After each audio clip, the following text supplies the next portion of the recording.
All right, so what we saw so far, we got the steering gear in, we got the axle back on. I left the hitch pin, as you can see right there, on the axle pin just in case I need to take it off. If it doesn't get in the way, then I'm going to leave it. It should be fine. I can't see why it would fall off, but you never know. Famous last words. And I also did, I don't know if you saw my previous video in between, but I did get the steering linkages on. As you can see one right there, I'll zoom in a second. So we're on all four wheels, actually almost on all four wheels. We are connected again. We have steering. I just got to get it off the jacks, pull it out.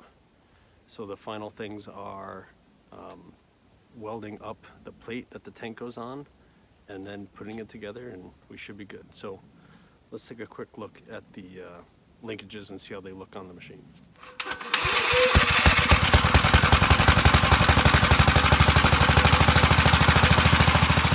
Alright, so basically, like I told you, I got the hex bar.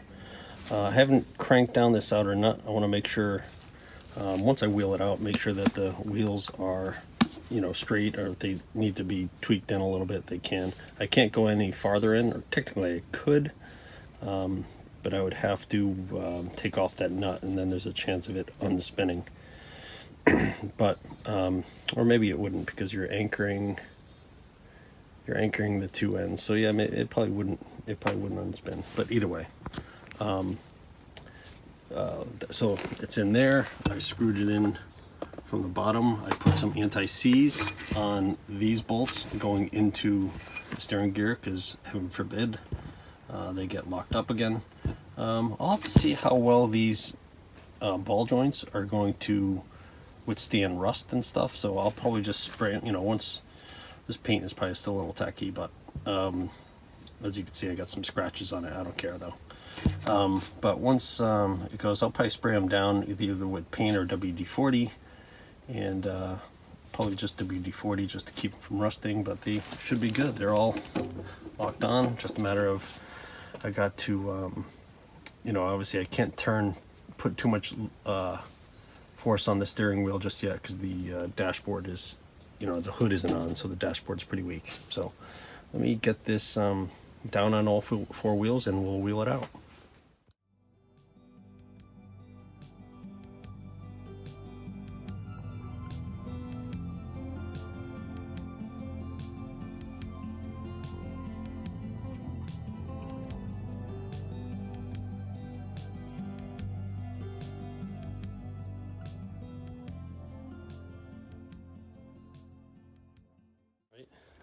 Took a little more effort than I expected.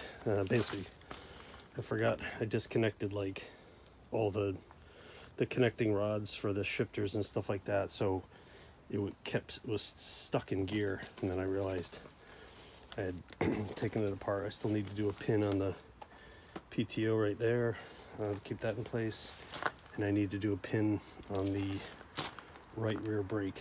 But everything else, I put the pin back in, and it should be good. So yeah, I'm pretty psyched now. Just again, just gotta get this welded up and put it back together.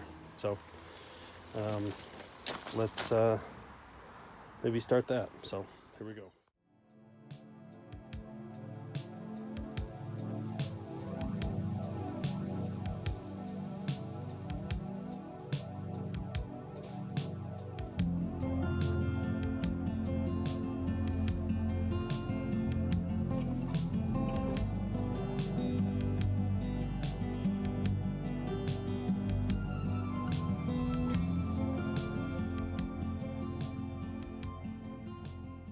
All right, got that tacked back down. So now it's just reassembly. Let's put the tank back on, get the front grille on, get the battery box in, and let's get her done.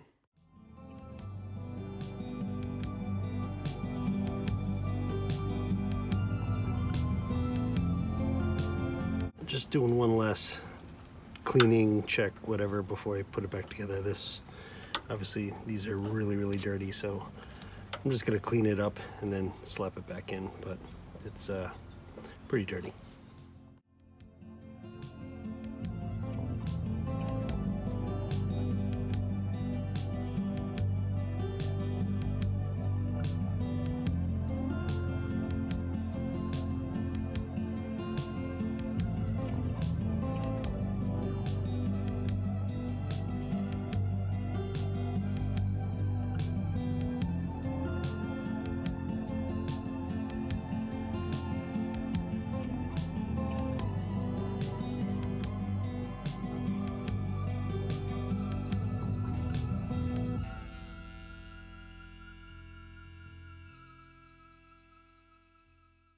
All right, so I got the front grille on, the solenoid is all set, got the tank on. Now time to put the hood on and then test out the steering. I don't want to really crank on the steering until that's secure. So, you know, you can easily damage lots of things if you're not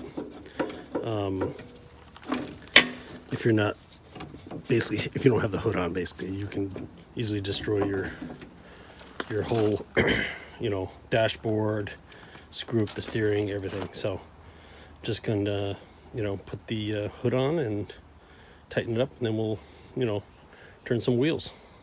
All right, moment of truth with the steering. So let's hammer on it a little bit.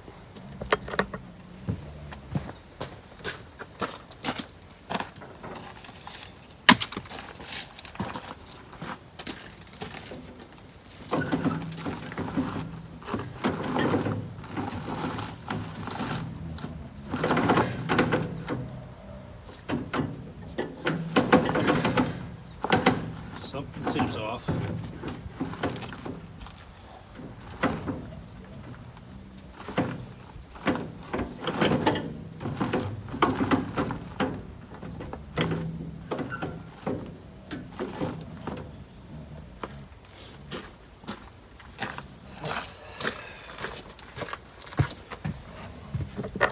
Well, the steering links that I made seem perfectly fine. The one thing I'm feeling right now is slippage on, I can tell, the steering gear to the steering wheel, steering pinion. That's not good. So I don't know if that steering gear that I got is worn out.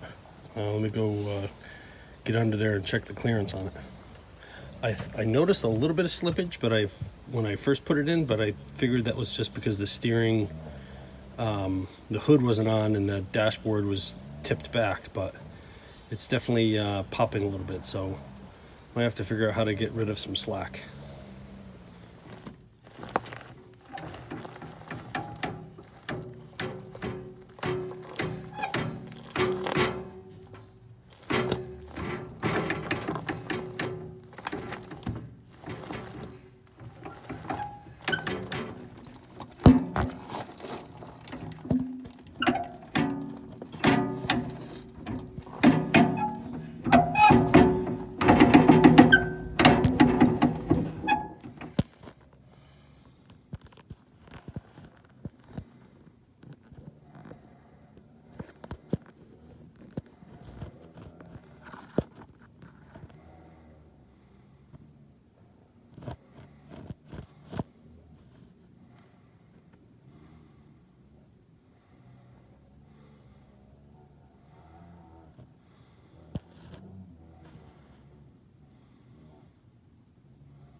All right, looking underneath it, there's definitely some space between the gear and the steering gear and the pinion gear on this steering wheel. So I don't know if you could see when I see that click.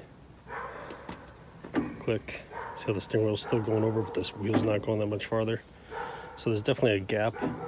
The pin that is in this steering gear was definitely worn. So I'm hoping if I just replace that, that's pretty much kind of takes up the slop. If not, I'm gonna have to be creative of how to get the two gears closer to each other so you don't skip. But there's tons of, as you can see, there's tons of backlash in it. Watch, there's definitely overclick there, but definitely tons of backlash in it. So there's a lot of slop. So the gears definitely need to be closer. So, oh well, you know, it happens. But we're getting closer, which is nice. Definitely made some progress today, but yep, gonna definitely have to tear it apart again. And luckily I don't think I need to get, I'll leave the hood on, but I'm probably gonna have to, all right, you can leave the front grille on maybe, or take the front grille off. I'll have to see. I'll have to look. Might have to take the front grille off, take the hood off, and then get in that way. Hopefully I don't think I'm gonna need to bend up the battery, the gas tank platform, just because it's the pin in there, it's pretty secure. So fingers crossed, hopefully that's all it is. But I'm gonna cut the video here, at least for this part, and we'll be back. But we're definitely making progress.